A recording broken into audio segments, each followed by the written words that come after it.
السلام عليكم ورحمة الله وبركاته. إن الحمد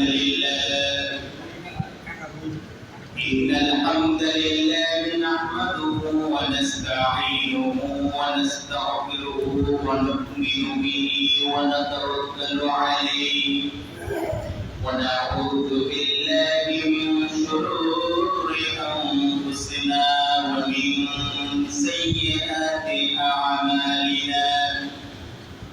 من يهده الله فلا مضل له ومن يضلله فلا هادي له. ونشهد أن لا إله إلا الله وحده لا شريك له. ونشهد أن سيدنا وحبيبنا ومولانا محمدا عبده ورسوله الذي أرسله بالحق بشيرا ونصيرا وداعيا إلى الله بإذنه وسراجا وقمرا منيرا.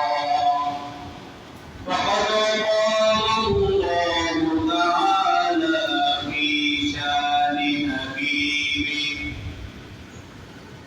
أعوذ بالله من الشيطان الرجيم. بسم الله الرحمن الرحيم. إن الله وملائكته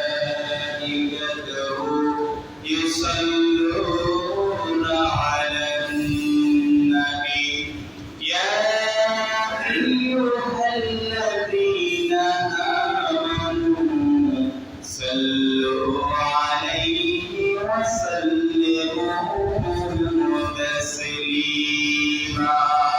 اللهم صل على مولانا محمد وعلى آل سيدنا مولانا محمد. اللهم صل على سيدنا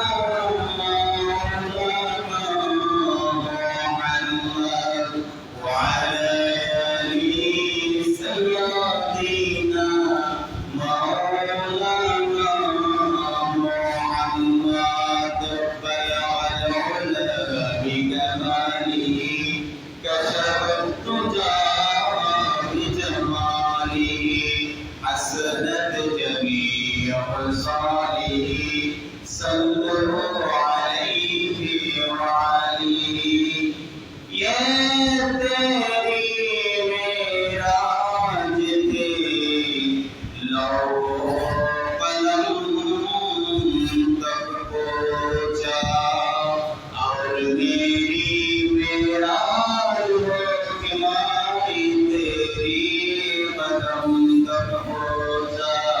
भला भलोरा بجماله كشف الدجى بجماله حسنت جميع خصاله. صلوا عليه وعليه. طرف شانی میں طریقت و دریا کر دیا دل کو روشن کر دیا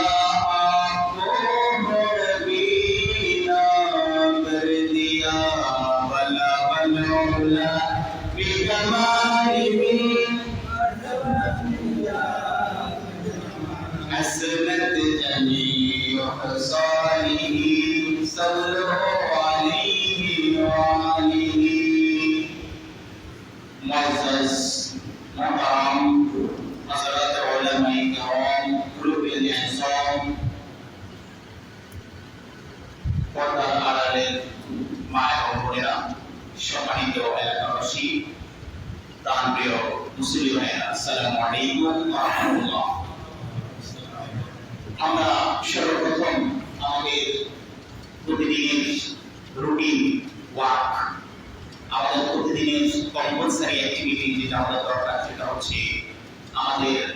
রব, আমাদের গরিব, আমাদের আল্লাহ, তার কালেমাতুর শুকর আদায় করা। আমরা যথারীতি আমাদের মহান গরিবের দরবারে কালেমাতুর শুকর আদায় করে যথারীতি কোরআন এবং হাদিস থেকে আজকে আমাদের প্রকার দ্বিতীয় অংশ শুরু করবো ইনশাআল্লাহ বিসমিল্লাহির তাআলা। সম্মানিত হাজিরিন, আজকে মহান রব্বুল আলামিন এই বৃষ্টি বাবলের দিনে সবার আগে আমাদেরকে তার ঘরে এসে তাকে সিজদা করার জন্য আমাদেরকে উপস্থিত করেছেন। আমরা সমচ্ছরে সেই গরিবের দরবারে গোলাম হিসাবে হক আদায় করে আমরা কালেমাতুর শুকর আদায় করছি, বলছি আলহামদুলিল্লাহ আলহামদুলিল্লাহ রব্বানা লাকাল হামদ হামদান কাসীরান তাইয়িবান মুবারাকান ফী লাকাল হামদু ইয়া রাব্বি কামা ইয়ানবাগি লিজালালি ওয়াজহিকা ওয়া আসীমি সুলতানিকা লাকাল হামদু বিল ঈমান ওয়া লাকাল হামদু বিল ইসলাম ইয়া রাব্বাল আলামিন। হাজিরিন, আমরা আল্লাহ তাআলার শুকর গুজার হয়ে আজকে আমাদের খুতবার যে দ্বিতীয় অংশ, আমি একটা বিষয় নিয়ে আলোচনা করছিলাম, সেটা ছিল খিদমাতুল খালক ওয়া হুসনুস সুলুক, সৃষ্টির সেবা এবং সুন্দর আচরণ। এই বিষয়টা নিয়ে গত সপ্তাহে আপনাদের সামনে আমি আমার বক্তব্য দিয়েছিলাম। বিমাশিয়াতিল্লাহ তাআলা ওয়া তাবারাকা, আল্লাহ তাআলা যদি আমাকে আজকে তৌফিক দান করেন তাহলে আজকে আপনাদের সামনে এটার দ্বিতীয় আলোচনা আমি পেশ করব ইনশাআল্লাহ। হাজিরিন, আসুন আমরা যে প্রশংসা আদায় করেছি, এই প্রশংসা শুধুমাত্র কার জন্য বলেন তো? আল্লাহর জন্য, একমাত্র আল্লাহর জন্য। এই জন্য প্রশংসাকে একমাত্র নির্দিষ্ট করতে হবে, খাস করতে হবে আল্লাহর জন্য। তবে শুকর আদায়ের ক্ষেত্রে মানুষের শুকর আদায় করার জন্য আল্লাহ রাসূল কিন্তু নির্দেশনা দিয়েছেন। সুবহানাল্লাহ। আপনার কেউ যদি উপকার করে, আল্লাহ রাসূল বলছেন যে তুমি তার শুকর আদায় করো, কারণ তুমি তার শুকর আদায় করলে এখানে আল্লাহ খুশি হবেন না, বেজার হবেন না, আল্লাহ খুশি হবেন। কারণ তিনি বলেছেন মান লাম ইয়াশকুরিন নাস ফালাম ইয়াশকুরিল্লাহ, যে ব্যক্তি মানুষের কৃতজ্ঞতা প্রকাশ করতে জানে না, সে ব্যক্তি আল্লাহর কৃতজ্ঞতা প্রকাশ করতে জানে না। সুবহানাল্লাহ। কিন্তু প্রশংসার ক্ষেত্রে একমাত্র আজকে আল্লাহ, প্রশংসা সবই কেবল তোমারই, প্রশংসা সবই কেবল তোমারই রব্বুল আলামিন। দয়াল মেহেরবান দয়াল কুরআন, দয়াল মেহেরবান দয়াল কুরআন, আর কেউ তুমি মানে শেষ বিচারের দিন, শেষ বিচারের দিন। ঠিক না? সমস্ত প্রশ্ন কার জন্য? একমাত্র আল্লাহর জন্য। এটা সবসময় খেয়াল রাখবেন। যে কোনো কাজ শুরু করার আগে আল্লাহর নাম নিয়ে শুরু করবেন, কাজ করার শেষে আল্লাহর প্রশংসা করবেন। বরকত দিবেন কে? আল্লাহ। হাজিরিন, তো আমাদের ইন্ট্রোডাক্টরি প্রাথমিক কথাবার্তা শেষ করে আসুন আমরা যথারীতি কোরআন এবং হাদিস থেকে আমাদের আজকের প্রকার দ্বিতীয় পার্ট, সেকেন্ড পার্ট আমরা শুরু করবো ইনশাআল্লাহ। আমাদের আলোচনা শুরুতেই আসুন আমরা সকলেই বিতাড়িত মারদুদ শয়তানের ওয়াসওয়াসা থেকে আল্লাহ তাআলার কাছে গারহাজি নিয়ে আমরা যথারীতি কোরআন এবং হাদিস থেকে আলোচনা শুরু করব। সবাই আমার সাথে থাকবেন। আউযু বিল্লাহি মিনাশ শাইতানির রাজীম। বিসমিল্লাহির রাহমানির রাহিম। তাওয়ানু আলাল বিররি ওয়াত তাকওয়া ওয়া লা তাআওয়ানু আলাল ইসমি ওয়াল উদওয়ান।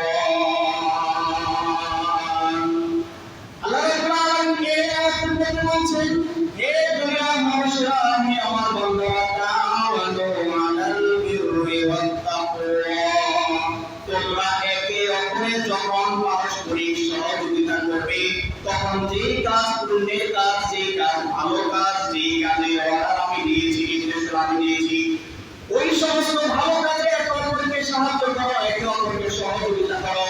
যদি তুমি সহযোগিতা করো তাহলে আমার পক্ষ থেকে তোমার জন্য পুরস্কার রয়েছে। কি রয়েছে বলেন? পুরস্কার রয়েছে। তাহলে তুমি যদি পৃথিবীতে তোমার ভালো কাজে একে অপরকে সাহায্য করো, তাহলে আমার পক্ষ থেকে তোমাকে পুরস্কারের ঘোষণা আমি দিচ্ছি। সুবহানাল্লাহ। ওয়ালা তাআওয়ানু আলাল ইসমি ওয়াল উদওয়ান। অন্যায় কাজে, পাপের কাজে, পাপাচারের কাজে যারা লিপ্ত হয় তাদেরকে কোনো রকম মদদ দিও না, তাদেরকে কোনো রকম সাহায্য করবে না। নাউযুবিল্লাহ। তাহলে আল্লাহ তাআলা কি বলছেন যে তোমাদের সমাজের মধ্যে, দেশের মধ্যে, বিশ্বের মধ্যে যখন কেউ ভালো কাজ করবে তখন তাকে সাহায্য করো। সুবহানাল্লাহ। তখন তাকে কি করো? সাহায্য করো। আর যখন কেউ অন্যায় কাজ করতেছে, আর অন্যায় কাজ কি এটা আমরা সকলেই জানি, যে অন্যায় কাজ যারা করবে তাদের জন্য বলা হয়েছে তাদেরকে নিষেধ করো, তাদেরকে কোন রকম সাহায্য করো না। তাদেরকে কি করার জন্য বলা হয়েছে? নিষেধ করার জন্য বলা হয়েছে। ক্বালা রাসূলুল্লাহি সাল্লাল্লাহু আলাইহি ওয়াসাল্লাম মান রাআ মিনকুম মুনকারান ফালইউগাইয়ির বিয়াদিহি। হে আমার উম্মতেরা, যখন তুমি দেখবে তোমার সামনে কোন অন্যায় কাজ হয়, তখন তোমার পক্ষে যদি সম্ভব হয় তুমি তোমার হাত দ্বারা সেটাকে প্রতিহত করো। কি দ্বারা প্রতিহত করো? হাত দ্বারা প্রতিহত করো। কে বলছেন? রাসূলুল্লাহ সাল্লাল্লাহু আলাইহি ওয়াসাল্লাম। কে বলছেন? রাসূলুল্লাহ সাল্লাল্লাহু আলাইহি ওয়াসাল্লাম বলছেন মান রাআ মিনকুম, যখন তুমি দেখো তোমার সামনে সংগঠিত হচ্ছে মুনকার, কোন অন্যায় কাজ, কোন খারাপ কাজ, কোন পাপাচারের কাজ, ফালইউগাইয়ির বিয়াদিহি, তুমি তোমার হাত দিয়ে এটাকে প্রতিহত করো, এটাকে কাটা দাও তোমার পক্ষে যদি সম্ভব হয়। ফাইল্লাম ইয়াসতাতি, যদি তোমার পক্ষে সম্ভব না হয়, যদি তোমার পক্ষে সম্ভব না হয় তাহলে তুমি কি করবে? তাহলে তুমি তোমার জবান দিয়ে, তোমার কলব দিয়ে, ফাইল্লাম ইয়াসতাতি ফাবিকলবিহি, তুমি তোমার জবান দিয়ে সেটাকে প্রতিহত করার চেষ্টা করো। তাহলে প্রথমে যদি সম্ভব হয় তাহলে কি দিয়ে? হাত দিয়ে। হাত দিয়ে যদি আপনার সম্ভব না হয় তাহলে কি দিয়ে? মুখ দিয়ে, জবান দিয়ে, কথা দিয়ে, মুখের ভাষা দিয়ে। এটা কে শিখাচ্ছেন? আল্লাহ রাসূল। আল্লাহ রাসূল শিখাচ্ছেন। কে শিখাচ্ছেন? আল্লাহ রাসূল শিখাচ্ছেন। প্রথমে আল্লাহ বলছেন যে তোমরা নেক কাজে একে অপরকে সাহায্য করো, আর অন্যায় কাজে একে অপরের সাথে সাহায্য করো না। আর আল্লাহ রাসূল এর ব্যাখ্যা দিয়ে দিয়েছেন হাদিসের মাধ্যমে। সুবহানাল্লাহ। তাহলে আল্লাহ রাসূল আপনি অন্যায় কাজের মাথা কিভাবে নেবেন, কয়টা স্তর আছে, এটা আল্লাহ রাসূল আপনাকে বিস্তারিত ব্যাখ্যা করে দিচ্ছেন। তাহলে আলোচনা যদি কোরআন এবং হাদিস থেকে হয়, ভুল হওয়ার সম্ভাবনা আছে?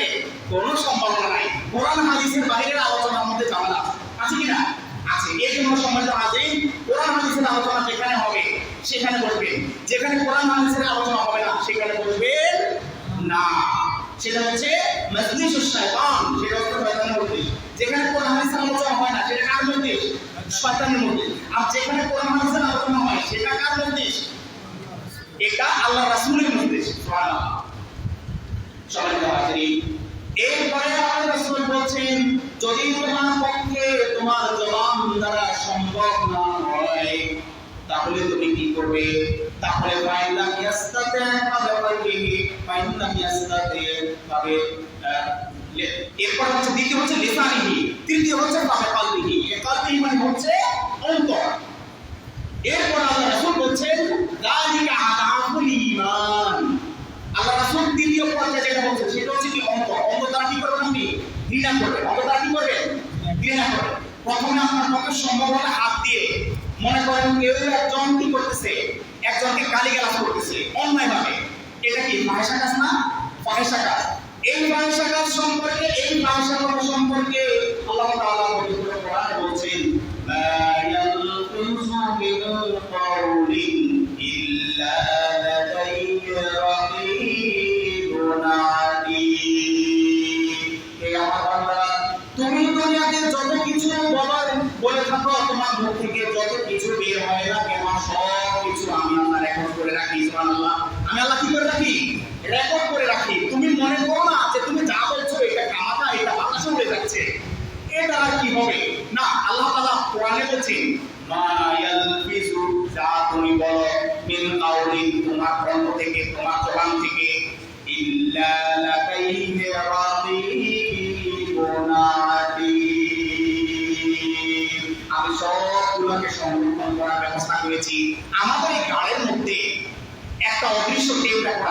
আছে বলেন তো? টেপ রেকর্ডার আছে। এটা আমি আপনি দেখবো না, আমি আপনি দেখবো না, এটা একমাত্র সেট করে দিয়েছেন কে? আল্লাহ। আমাদের প্রত্যেকের গালের মধ্যে একটা টেপ রেকর্ডার আছে। আমরা যা বলছি প্রতিদিন, প্রতি সেকেন্ডে, প্রতি মুহূর্তে এটা রেকর্ড হয়ে যাচ্ছে। কি হয়ে যাচ্ছে? রেকর্ড হয়ে যাচ্ছে। সম্মানিত হাজির, কিয়ামতের দিন যখন আপনার সামনে আপনার এই টেপ রেকর্ডারটা বাজিয়ে দিবে, তখন আপনি আফসোস শুরু করতে থাকবেন, ইয়া লাইতানি কদ্দামতু লিহায়াতি, হায় আমার, হায় হায় আফসোস, আফসোস, যদি মাটি হয়ে যেতাম, যদি মাটি হয়ে যেতাম। তাহলে আমরা যা বলছি এগুলা কি আসলে এমনি এমনি বলছি নাকি রেকর্ড হয়? রেকর্ড হয়। কে বলছেন রেকর্ড হয়? আল্লাহ বলছেন। আমি আপনি, আমরা তো এখন এমন একটা, ওই যে বার্ট্রান্ড রাসেল, একটা নাস্তিক দার্শনিক, যে বলছিলেন যে নগদ জাপাও হাত পেতে নাও, বাকি নিশীথের বর্ষা কই, রাত্রি জাগিবে সূর্য উত্তরে, আমরা তো আর রব না সই। নাউজুবিল্লাহ। বার্ট্রান্ড রাসেল একজন নাস্তিক দার্শনিক, সে কি বলছে? তুমি নগদ যেটা পাও সেটা হাত পেতে নাও, আর বাকি আছে কি সেটা পরে, বাকি কি আছে সেটা পরে দেখা যাবে, নগদ যেটা পাও এটাই আসল। নাউজুবিল্লাহ। কিন্তু একজন ঈমানদার, একজন ঈমানদারের মনে কি থাকবে? না, আমার বাকিটাই হচ্ছে আসল, আমার বাকিটা কি আসল। কারণ আমার রব আমাকে দুনিয়াতে যেটা দিবে এটা হলো সামান্য, কিন্তু আমার জন্য বড় পুরস্কার কোথায় রেখেছেন? আখিরাতে। কোথায় রেখেছেন? আখিরাতে। দেখেন আকীদাগত বিষয়টা আমরা যদি এই যে কথা ছলে ছলে বলি, নগদ যা পাও হাত পেতে নাও, মজার ছলে বলতে পারি, কিন্তু আপনি যদি এটা মন করে বিশ্বাস করেন, আপনার জন্য এখানে শিরক হয়ে যায়। নাউজুবিল্লাহ। তাহলে আমরা মুমিন মুসলমান হিসেবে আমাদের অন্তরে থাকতে হবে কি? আমার জন্য বড় পুরস্কার আল্লাহ কোথায় রেখেছেন? আখিরাতে, পরকালে। কোথায় রেখেছেন? পরকালে রেখেছেন, আখিরাতে রেখেছেন। দুনিয়াতে আমাকে যা দিবে সামান্য দিবে, সামান্য, যেটা আখিরাতের তুলনায় এক ফোঁটা পানিও না। সুবহানাল্লাহ। তাই সম্মানিত হাজির, আল্লাহ রাসূল শিখিয়ে দিচ্ছেন, তোমরা যখন, হে আমার এই উম্মতরা, তোমার সামনে যখন কোনো অন্যায় কাজ হয়, তখন তোমার পক্ষে সম্ভব হলে তুমি হাত দিয়ে প্রতিহত করো।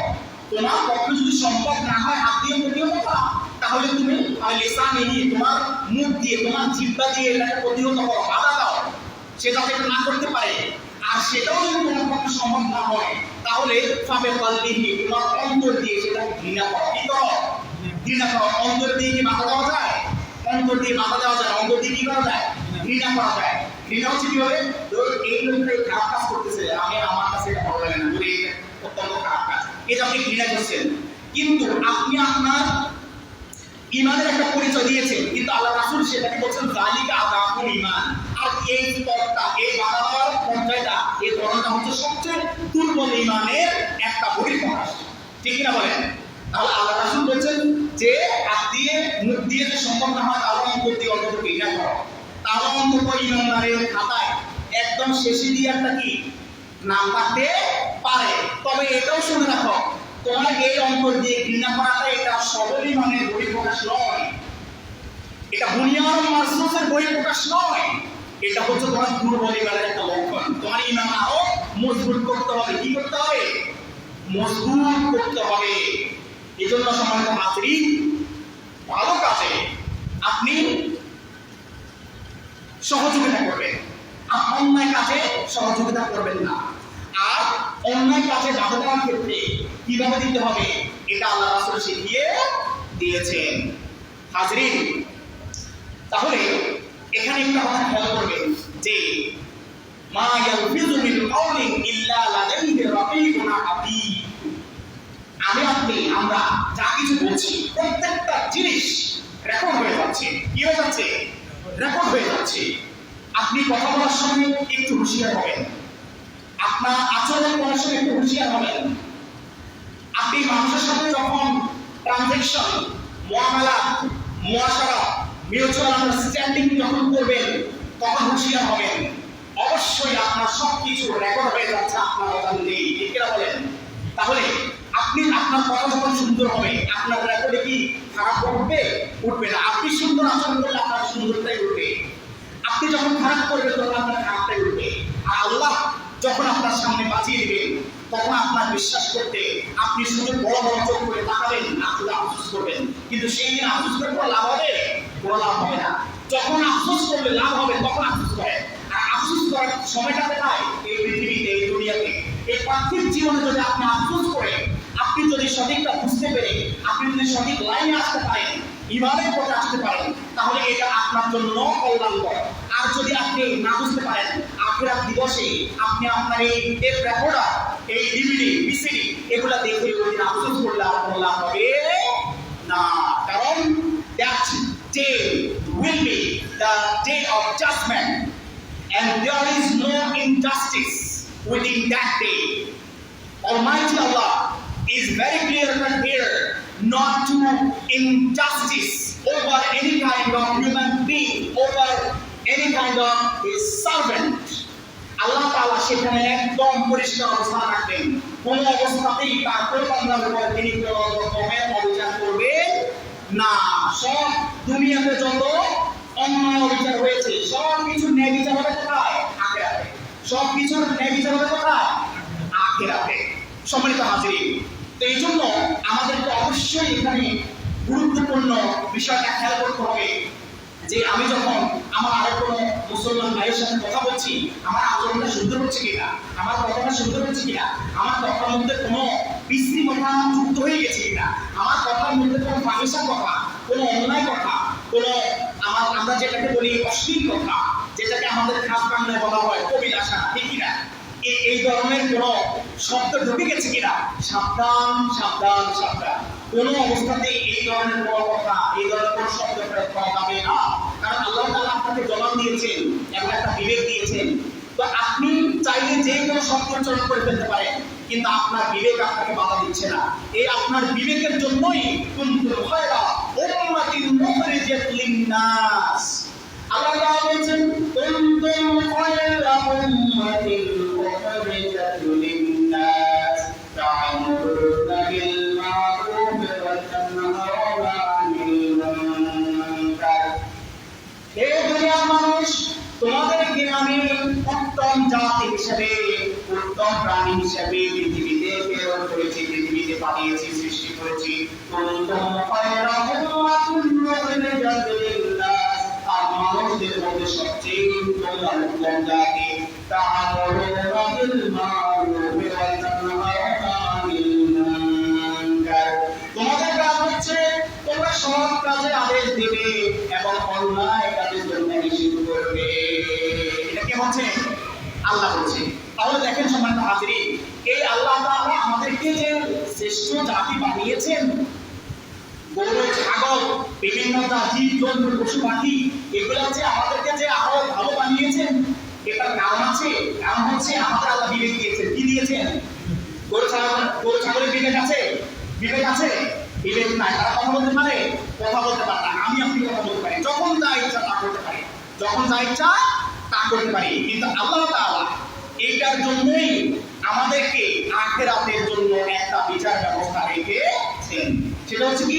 বান্দা, তোমাকে আমি যে বিবেক দিয়েছি, তুমি তো তোমার বিবেক খরচ করে কাজ করেছো, তুমি তো তোমার বিবেক খরচ করে কথা বলেছো, তুমি কি তোমার বিবেক খরচ করে ভালো কাজে নির্দেশ দিয়েছো, তুমি তোমার বিবেক খরচ করে অন্যায় কাজে বাধা দিয়েছো? আসো আমার কাছে জবাব দাও। জবাব চাইবেন কে? আল্লাহ। জবাব কে চাইবেন? আল্লাহ চাইবে। সুতরাং ওই দিন আল্লাহর সামনে জবাব দেওয়া ছাড়া কোন মানুষ এদিক সেদিক করার কোন সুযোগ নাই, কোন ধরনের সুযোগ আমরা কেউ পাবো না। ওই দিন আল্লাহ তাআলার কাছে জবাব দিয়েই আমাদেরকে সেখান থেকে যেতে হবে এবং ডিসাইড, এখানে আল্লাহ তাআলা ডিসাইড করবেন আমার সেখানে জবাবদিহিতার ভিত্তিতে আমার অবস্থান কি জান্নাত হবে নাকি আমার অবস্থান জাহান্নাম হবে। সেটা আমার প্রমাণ করবে কে? আমার কর্ম। কে করবে? আমার কর্ম, আমার কাজ, আমি কি করছি এটাই নির্ধারণ করে দেবে আমি কি জান্নাতের রাস্তা এদিকে, জাহান্নামের রাস্তা এদিকে, আমি কি এদিকে যাবো ওইদিকে যাবো। কোনো অবস্থাতে চুরি করে এদিকে দৌড় দেওয়ার কোনো সুযোগ নাই। সবাই হাজির। তাহলে আমরা মুসলমান, আমরা উত্তম জাতি, আমরা শ্রেষ্ঠ জাতি, আমাদের সবকিছু হতে হবে সুন্দর, উত্তম। আমাদের সবকিছু কি হতে হবে? সুন্দর, উত্তম, যাতে করে আমাদেরকে দেখলে আমাদের অন্য ধর্মের ভাইয়েরা আকৃষ্ট হতে পারে। Non-believers, they don't recite the Holy Quran, they don't read the Hadith, they read you. So trying to be the ambassador of Islam. And the best dawah is your manners. You can spread it. You can spread also the beauty of Islam by living it within you, inshallah. একজন অমুসলিম সে কোরআন তেলাওয়াত করে না, কোরআন পড়ে না, হাদিস পড়ে না, সে আপনাকে দেখে। কাকে দেখে? আপনাকে দেখে। আপনি মুসলমান, আপনাকে দেখে।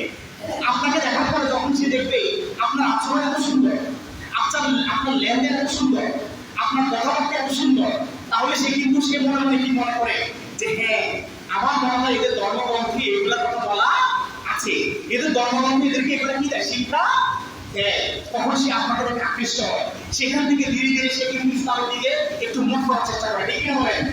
কিন্তু আমি মুসলমান, আমার কাজকর্ম যদি অত্যন্ত খারাপ হয়, জঘন্য হয়, মুখের মধ্যে সবসময় পয়সা কথা লেগে থাকে, খারাপ অশ্লীল কথা লেগে থাকে, অন্যায় কাজের প্রতি যদি আমার উৎসাহ থাকে, তাহলে ওই অন্য ধর্মের যে আছে সে মনে মনে কি বলবে, আমি তো তাও আসছি এখানে ভালো, ও ধর্মে গেলে আমি আবার নষ্ট হয়ে যাবো না, অসুবিধা। ঠিক কিনা বলেন? কথা পরিষ্কার। আল হালাল বায়ানুন আল হারাম বায়ানুন। হালাল সুস্পষ্ট, হারাম সুস্পষ্ট, কোনটার ক্ষেত্রে কোনো অস্পষ্টতা নেই, কোনটা অন্যায় কোনটা নেই, এটা আল্লাহ আপনাকে বিবেক দিয়েছেন। এই জন্য আপনি শ্রেষ্ঠতাকে আপনাকে সিদ্ধান্ত নেওয়ার সেই ক্ষমতা আল্লাহ দিয়েছেন। এই জন্যই আপনার বিচার হবে। পশু পাখির বিচার হবে? হবে না। কেন? কারণ তাদেরকে আল্লাহ কি দেয় না? বিবেক দেয় নাই। আপনার বিবেক দিয়েছে, এই জন্য আপনার বিচার হবে। সুতরাং কথা বলার সময়, কাজ করার সময়, একে অপরের সাথে লেনদেন করার সময় অবশ্যই অবশ্যই আমাদেরকে কোরআন হাদিসের যথেষ্ট পরিমাণ অনুসরণ করতে হবে। রাসূলুল্লাহ সাল্লাল্লাহু আলাইহি ওয়াসাল্লাম খায়রুন নাসি মান ইয়ানফাউন নাস, খায়রুন নাসি মান ইয়ানফাউন নাস। মানুষের মধ্যে সবচেয়ে ভালো মানুষ হচ্ছে সে যে ব্যক্তি অন্য মানুষের কল্যাণ কামনা করে। সুবহানাল্লাহ। যে ব্যক্তি অন্য মানুষের কি কামনা করে? কল্যাণ কামনা করে, উপকারে আসে। মাইনান ফাউনাস, তার অন্য মুসলমান ভাইয়ের কল্যাণে আসে, ভালো কাজে আসে, উপকারে আসে, সেই হচ্ছে ভালো মানুষ। কে বলতেছেন? মুহাম্মদ রাসূলুল্লাহ সাল্লাল্লাহু আলাইহি ওয়াসাল্লাম। আল্লাহ রাসূল এত বয়ান করে যাচ্ছেন, আল্লাহ কোরআনে এত বয়ান করে যাচ্ছেন, কিন্তু আমরা গাফেল দুনিয়াবাসী, আমরা কোনো দিকে কোনো রকম কোনো প্রয়োগ করছি না। আর সবচেয়ে মানে মানে কি বলবো, ইমাম সাহেবদের জন্য একটা মানে মুশকিলের বিষয় কি জানেন? সমাজে এখন আমাদের আলোচনা করতে গিয়ে, খোতবা দিতে গিয়ে ইমাম সাহেবদের জন্য, খতিব সাহেবদের জন্য সবচেয়ে একটা মুশকিলের বিষয় হচ্ছে যে ইমাম সাহেব জানি কোন পক্ষে কথা হবে। কারণ আমাদের সমাজে আমরা এক একজন এক একটা পলিটিক্যাল পার্টি, একটা রাজনীতি, একটা রাজনীতি কি করি? সমর্থন করি। এখন দেখেন, এখন বিষয়টা হচ্ছে ইমাম সাহেব যখন আলোচনা করেন, তিনি কোরআন এবং হাদিসের বাইরে আলোচনা করার কোনো সুযোগ আছে? সুযোগ নেই। এখন আসেন যে আমাদের সমস্যাটা কোথায়? আপনি যে দল সমর্থন করেন, এখানে বিভিন্ন দলের এই লোক থাকতে পারেন, এটা আমি সিম্পলি বিশ্বাস করি। এখন আপনার দলের মধ্যে যত বেশি ইসলামের প্র্যাকটিস থাকবে, মনে হবে আপনার ইমাম সাহেবের কথা বলে আপনার দলের পক্ষে যাচ্ছে। ঠিক কিনা বলেন? কারণ ইমাম সাহেব কোথায় কথা বলছেন? কোরআন থেকে, হাদিস থেকে। এখন যেই দলের মধ্যে কোরআন হাদিসের চর্চাটা বেশি হয়, তখন সেই দলের কর্মীদের কাছে মনে হবে যে খতিব সাহেব মনে হয় আমার দলের পক্ষে কথা বলছেন না, আপনার দলের পক্ষে কথা বলছেন না। খতিব সাহেব সরাসরি কোরআন এবং হাদিস থেকে কথা বলছেন। কোথা থেকে কথা বলছেন? কোরআন এবং হাদিস থেকে। শুধু পার্থক্য হচ্ছে আপনি দেখেন যে আপনার দলের মধ্যে কোরআন হাদিসের প্র্যাকটিস আছে কিনা। যদি আসে, যদি থাকে, তাহলে আপনার দলের পক্ষে মনে হচ্ছে কথাগুলো চলে যাচ্ছে। আর আপনার দলের মধ্যে যদি কোরআন হাদিসের প্র্যাকটিস কম থাকে, আপনার কাছে মনে হবে ইমাম সাহেব আপনার দলের বিপক্ষে বলছেন না, ইমাম সাহেব আপনার দলের বিপক্ষে বলছেন না। ইমাম সাহেব এখানে বসেছেন আল্লাহর কাছে একটা ওয়াদা করে। সেই ওয়াদা কি? হক কথা বলতে হবে। কি কথা বলতে হবে? আর হক কথা হচ্ছে কিসের কথা? কোরআনের কথা। হক কথা কিসের কথা? হক কথা হচ্ছে হাদিসের কথা। হক কথা কোরআনের কথা, হক কথা হাদিসের কথা। কোরআন হাদিসের বাইরে কোনো হক কথা হতে পারে না। সুতরাং ইমাম সাহেব এখানে বসেছেন, খতিব সাহেব এখানে বসেছেন হক কথা বলার জন্য। খতিব সাহেবের হক কথা বলতে গিয়ে যদি আপনার কাছে মনে হয় আপনার বিপক্ষে কথা বলছেন, তাহলে আপনাকে বুঝতে হবে যে কোরআন হাদিসের সাথে আপনার কাগজপত্রের সাথে মিল নাই। আর যদি আপনার সাথে মিলে যায় তখন আপনাকে মনে করতে হবে হ্যাঁ কোরআন হাদিসের সাথে আমার কাজের সাথে মিল আছে। কথা ক্লিয়ার? কথা ক্লিয়ার? আর একটা জিনিস খেয়াল রাখবেন, কোরআন হাদিসে অনুযায়ী খতিব সাহেব যখন ওলামায়ে কেরাম যখন বয়ান করবেন তখন আল্লাহ তাআলা পৃথিবীতে একটা পক্ষ অবলম্বন করার জন্য ঈমানদারদেরকে নির্দেশ দিয়েছেন, সেটা নাম হচ্ছে ইসলাম। সেটা নাম কি? ইসলাম। সেটা নাম কি বলেন? ইসলাম। ইমাম সাহেব এখানে সবকিছুর ক্ষেত্রে ইসলামিক দৃষ্টিভঙ্গি বিবেচনা করবেন। তিনি পশ্চিমা বিশ্বের গতানুগতিক গণতন্ত্র বিবেচনা করবেন না। তিনি সোভিয়েত ইউনিয়নের গতানুগতিক সমাজতান্ত্রিক মতাদর্শ সেখানে তিনি বিবেচনা করবেন না। তিনি পশ্চিমা বিশ্বের কোন প্রতিবাদে বিশ্বাস করেন না। তিনি কোন মিডল ইস্টের একনায়কতন্ত্র বিশ্বাস করবেন না। আরব দেশের রাজা বাদশাদের মতো রাজতন্ত্রে বিশ্বাস করবেন না। তিনি একমাত্র তিনি এখানে ওয়াদাবদ্ধ হয়েছেন আল্লাহর কাছে শুধুমাত্র ইসলামের পক্ষে কথা বলার জন্য। বলে দিই কিনা? এই জন্য সম্মানিত হাজরিন, সবসময় একটা জিনিস খেয়াল রাখবেন, কোরআন এবং হাদিসের বাইরে যখন ইমাম যাবে তখন আপনি ইমামের বিরুদ্ধাচরণ করেন, আমি আপনার পক্ষে থাকবো। কিন্তু ইমাম সাহেব যদি কোরআন হাদিস থেকে বয়ান করেন আর আপনার সাথে যদি না মিলে আপনি যদি বিপক্ষে যান তাহলে আপনার পক্ষে যাওয়ার মতো আমার কোনো সম্ভাবনা নাই। কারণ আপনাদের সবাইকে নিয়ে আমি এখানে বসেছি আল্লাহর কাছে ওয়াদা করতে। ওয়াদা কি? আমি আপনাদের সামনে এখানে খোতবা দিচ্ছি, সেই খোতবা আপনাদেরকে দ্বীন ইসলাম সম্পর্কে আমি আপনাদের সচেতন করছি, কোরআন এবং হাদিস থেকে বয়ান পেশ করছি। আপনার সবচেয়ে গুরুত্বপূর্ণ আপনার জন্য কাজ হবে আপনি যেগুলো সমর্থন করেন আপনার দলের কর্মীদেরকে আপনি ওই সমস্ত ভালো কাজে উৎসাহিত করেন, তাহলে দেখবেন আপনার কাছে ভালো লাগবে। ঠিক কিনা বলেন? এখানে আমাদের রাজনৈতিক সহাবস্থান তখন নিশ্চিত হবে। রাজনীতির পরে রেশারেশি থাকবে না, কোন্দল থাকবে না। প্রতিযোগিতা হতে হবে কোন দল কোন দলের চেয়ে বেশি ইসলামের চর্চা করতে পারবে, তাহলে দেখবেন রাজনৈতিক সহাবস্থান নিশ্চিত হবে। সমাজটা একটা সোনালী সমাজে পরিণত হয়ে যাবে ইনশাআল্লাহ বিইজনিল্লাহ তাআলা। আমি যে কথাগুলো বলেছি এগুলো একটাও কি আপনাদের মতের সাথে মানে বেমিল হয় কিনা বলেন? একটাও বেমিল নয়। কারণ আমি সব সময় হক কথা বলার সময় সামনে তাকিয়ে দেখি পিছনে আমার কয়জন আছে, কয়জন আমার পেছনে আছে, এটা আমি দেখি না। হক কথা বলার সময় আমি দেখি আমার আল্লাহ আমাকে বলেছেন তুমি এই কথা বলার জন্য এখানে বসেছো, তুমি আমার কাছে জবাব দেবে তুমি কি আমার এই কথা কোরআনের বাণীটা পৌঁছে দিয়েছো কিনা। যদি না দাও তাহলে তুমি কঠোর শাস্তির মুখোমুখি হবে। আর তুমি যদি তোমার রিজিকের ভয় করে হক কথা থেকে বিরত থাকো, পৃথিবীর সমস্ত মানুষ যদি তোমাকে সাহায্য করে আর আমি যদি তোমার রিজিকের মধ্যে বরকত না দিই তোমার সংসারের অভাব জীবনেও যাবে না।